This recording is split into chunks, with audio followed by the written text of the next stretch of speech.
What do you think of the following idea? On one hand, we support all our compatriots, citizens born in the Soviet Union. On the other hand, we face the total illiteracy and professional degradation of many Western officials, some of whom were born in the Soviet Union. Perhaps it is worth showing concern and allocating several spots in our universities and inviting there, for example, our compatriot Kaja Kallas and other EU figures in order to increase their qualifications. You know, people such as Kaja Kallas, regardless of her place of origin or any other, so to speak, aspects of life, should not be taught but punished for crimes. Moreover, this should be done by the citizens of those countries with whose fates she so terribly disposes. I don't think that this topic is actually funny. I think you wanted to frame this in some kind of humorous key. In reality, this is a heavy topic, and there is no room for laughter here. We were just talking. Decisions were being made that changed the lives of families, people, children, introducing an absolutely destructive, anti-scientific gender agenda. What else can they be taught? They must be punished for crimes against their own citizens because they were engaged in more than just propaganda and disinformation. They were crippling future generations. How many children, now already grown adults, have they driven to a state of losing their own identity? Not cultural identity, not ethnic identity, but human identity. When they offered them, I don't know, to identify themselves as anything, not just anyone, but anything, including inanimate objects. I'm not even talking about animals, you understand? And they considered this normal, just to lead people to complete disorientation and then mold them into the desired electorate. Therefore, let's not give any places to any callous in educational institutions.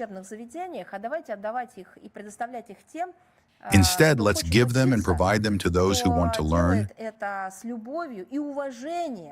and who do so with love and respect for both science and the country that provides such opportunities. As for these people, prison is crying for them. You know, I also want to say something from the category of, well, I don't know, it would be funny that we're saying this for the third time now if it weren't so sad.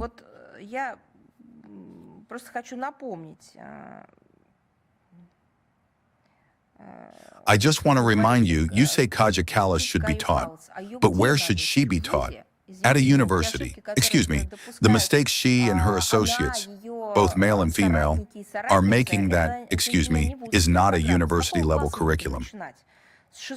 At what grade level should we begin? From the 6th? For example, geometry, 6th grade.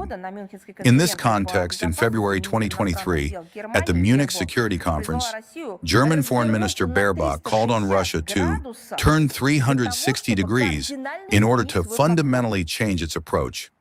Excuse me, any 6th grader knows that a 360-degree turn returns you to the starting point.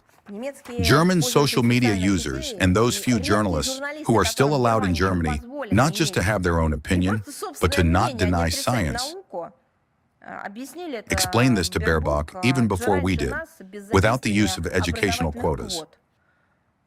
This is, of course, a solid F, although I am not sure it even warrants a F. Geography, 7th grade. In that same year, 2022, British Foreign Secretary Liz Truss stated in an interview with the BBC that London supports, direct quote, Baltic allies across the Black Sea. Well, that's fine, not bad, you know. The Baltic and Black Seas are separated by more than 1,000 kilometers. What should be done about this? Where to? To which university do you suggest sending them? This is a school curriculum. Sit down. Grade of 2 and F. During negotiations in Moscow, that same Truss, in response to a question from Russian Foreign Minister Sergei Viktorovich Lavrov as to whether she recognizes Russian sovereignty over the Rostov and Voronezh regions, she confidently said that, no, she never would.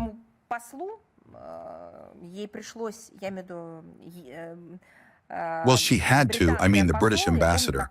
I remember how she flared up, leaned in, and began whispering something to her,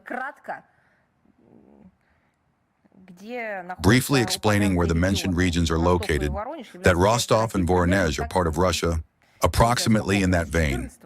Well, I don't know. From which century? From the 15th. Probably. No special recognition from Liz Truss is required. Well, also a F again, by the standard school curriculum. Well, let's look at something else. For example, the same Kallas, you mentioned that she stated that China's participation in the victory over fascism in World War II came as news to her. Well, you know, everyone simply did not believe their ears and eyes and began to double-check. It turned out she indeed stated this. When did she say this?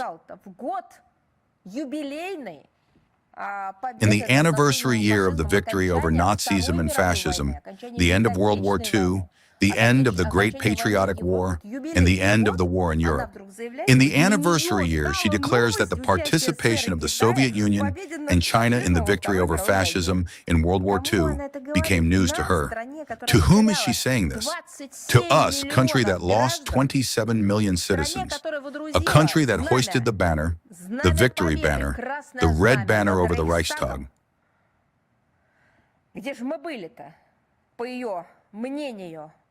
Where were we, in her opinion, if not defeating this fascism on all fronts? On the Western, and then also on the Eastern. This is a grade of 2. Again, not a university curriculum, but a school curriculum.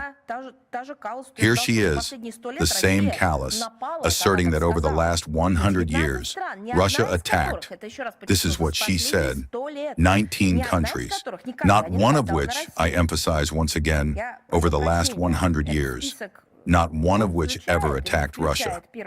Excuse me. Does this list include or not include the First World War, the Second World War, the intervention of 1918? This is all a basic school course. Also a 2. By the way, an Estonian court has already ordered her to publicly withdraw her own statements, which it recognized as factually unreliable. But now she is apparently outside its jurisdiction, or the Estonian court has already given up on her. Is this who you want to bring up and teach in universities?